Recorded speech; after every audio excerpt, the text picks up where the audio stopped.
There's a man by the name of Captain William Swenson who recently was awarded the Congressional Medal of Honor for his actions on September 8th, 2009.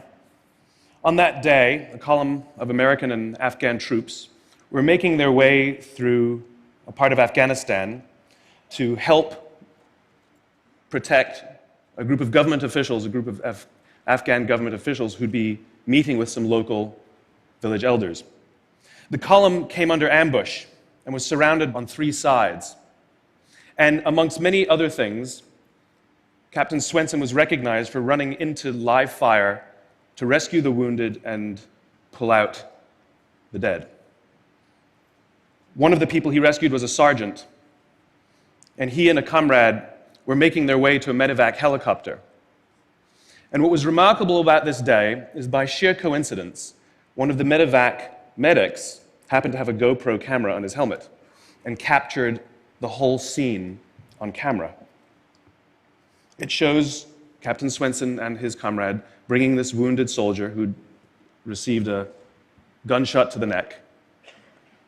They put him in the helicopter, and then you see Captain Swenson bend over and give him a kiss before he turns around to rescue more. I saw this, and I thought to myself, where do people like that come from? What is that? That is some deep, deep emotion when you would want to do that. There's a love there. And I want to know, why is it that I don't have people that I work with like that? You know, in the military, they give medals to people who are willing to sacrifice themselves so that others may gain. In business, we give bonuses to people who are willing to sacrifice others so that we may gain. We have it back, right? So I asked myself, where do people like this come from? And my initial conclusion was that they're just better people. That's why they're attracted to the military. These better people are attracted to this concept of service. But that's completely wrong. What I learned is that it's the environment. And if you get the environment right, every single one of us has the capacity to do these remarkable things, and more importantly, others have that capacity too.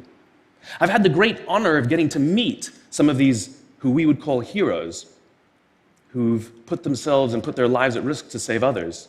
And I asked them, why would you do it? Why did you do it?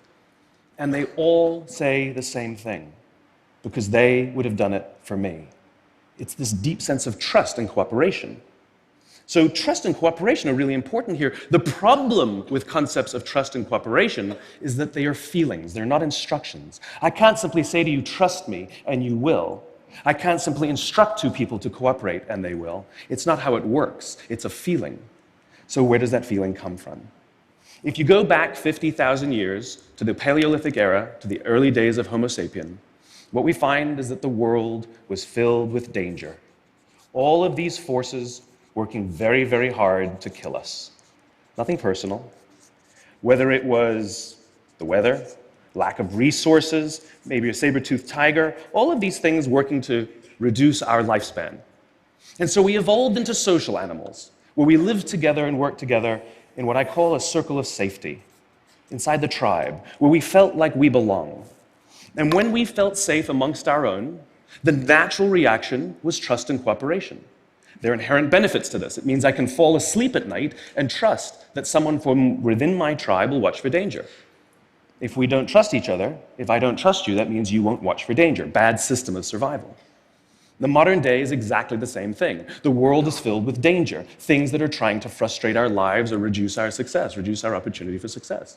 It could be the ups and downs of an economy, the uncertainty of the stock market. It could be a new technology that renders your business model obsolete overnight. Or it could be your competition that is sometimes trying to kill you. It's sometimes trying to put you out of business, but at the very minimum is working hard to frustrate your growth and steal your business from you. We have no control over these forces. These are a constant, and they're not going away. The only variable are the conditions inside the organization. And that's where leadership matters, because it's the leader that sets the tone. When a leader makes the choice to put the safety and lives of the people inside the organization first, to sacrifice their comforts and sacrifice the tangible results so that the people remain and feel safe and feel like they belong, remarkable things happen. I was flying on a trip, and I was witness to an incident where a passenger attempted to board before their number was called. And I watched the gate agent treat this man like he had broken the law, like a criminal. He was yelled at for attempting to board one group too soon. So I said something. I said, why do you have to treat us like cattle? Why can't you treat us like human beings? And this is exactly what she said to me. She said, "Sir, if I don't follow the rules, I could get in trouble or lose my job." All she was telling me is that she doesn't feel safe. All she was telling me is that she doesn't trust her leaders. The reason we like flying Southwest Airlines is not because they necessarily hire better people, it's because they don't fear their leaders. You see, if the conditions are wrong, we're forced to expend our own time and energy to protect ourselves from each other. And that inherently weakens the organization. When we feel safe inside the organization, we will naturally combine our talents and our strengths and work tirelessly to face the dangers outside and seize the opportunities. The closest analogy I can give to what a great leader is, it's like being a parent. If you think about what being a great parent is, what do you want? What makes a great parent? We want to give our child opportunities, education, discipline them when necessary, all so that they can grow up and achieve more than we could for ourselves. Great leaders want exactly the same thing. They want to provide their people opportunity, education, discipline when necessary, build their self-confidence, give them the opportunity to try and fail, all so that they could achieve more than we could ever imagine for ourselves. Charlie Kim, who's the CEO of a company called NextJump in New York City, a tech company, he makes the point that if you had hard times in your family, would you ever consider laying off one of your children? We would never do it. Then why do we consider laying off people inside our organization? Charlie implemented a policy of lifetime employment. If you get a job at NextJump, you cannot get fired for performance issues. In fact, if you have issues, they will coach you and they will give you support, just like we would with one of our children who happens to come home with a C from school. It's the complete opposite. This is the reason so many people have such a visceral hatred, sort of anger at some of these banking CEOs with their disproportionate salaries and bonus structures. It's not the numbers. It's that they have violated the very definition of leadership. They have violated this deep-seated social contract. We know that they allowed their people to be sacrificed so that they could protect their own interests. Or worse, they sacrificed their people to protect their own interests. This is what so offends us, not the numbers. Would anybody be offended if we gave a $150 million bonus to Gandhi? How about a $250 million bonus to Mother Teresa? Do we have an issue with that? None at all. None at all. Great leaders would never sacrifice the people to save the numbers. They would sooner sacrifice the numbers to save the people. Bob Chapman, who runs a large manufacturing company in the Midwest called Barry Waymiller, in 2008, he was hit very hard by the recession, and they lost 30% of their orders overnight. Now, in a large manufacturing company, this is a big deal, and they could no longer afford their labor pool. They needed to save $10 million. So, like so many companies today, the board got together and discussed layoffs. And Bob refused. You see, Bob doesn't believe in head counts. Bob believes in heart counts. And it's much more difficult to simply reduce the heart count. And so they came up with a furlough program. Every employee, from secretary to CEO, was required to take 4 weeks of unpaid vacation. They could take it any time they wanted, and they did not have to take it consecutively. But it was how Bob announced the program that mattered so much. He said, "It's better that we should all suffer a little than any of us should have to suffer a lot." And morale went up. They saved $20 million. And most importantly, as would be expected, when the people feel safe and protected by the leadership in the organization, the natural reaction is to trust and cooperate.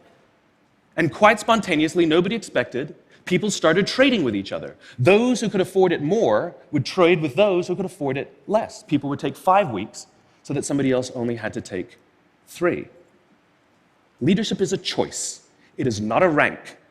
I know many people at the senior-most levels of organizations who are absolutely not leaders. They are authorities, and we do what they say because they have authority over us, but we would not follow them.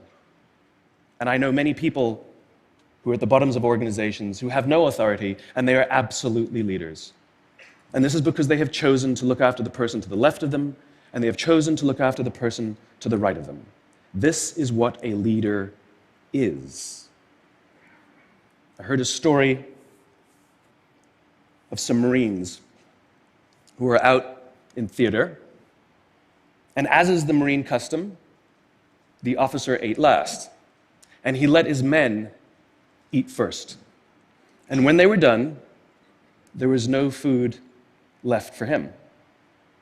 And when they went back out in the field, his men brought him some of their food so that he may eat. Because that's what happens. We call them leaders because they go first. We call them leaders because they take the risk before anybody else does. We call them leaders because they will choose to sacrifice so that their people may be safe and protected, and so their people may gain. And when we do, the natural response is that our people will sacrifice for us. They will give us their blood and sweat and tears to see that their leader's vision comes to life. And when we ask them, why would you do that? Why would you give your blood and sweat and tears for that person? They all say the same thing. Because they would have done it for me. And isn't that the organization we would all like to work in? Thank you very much. Thank you. Thank you.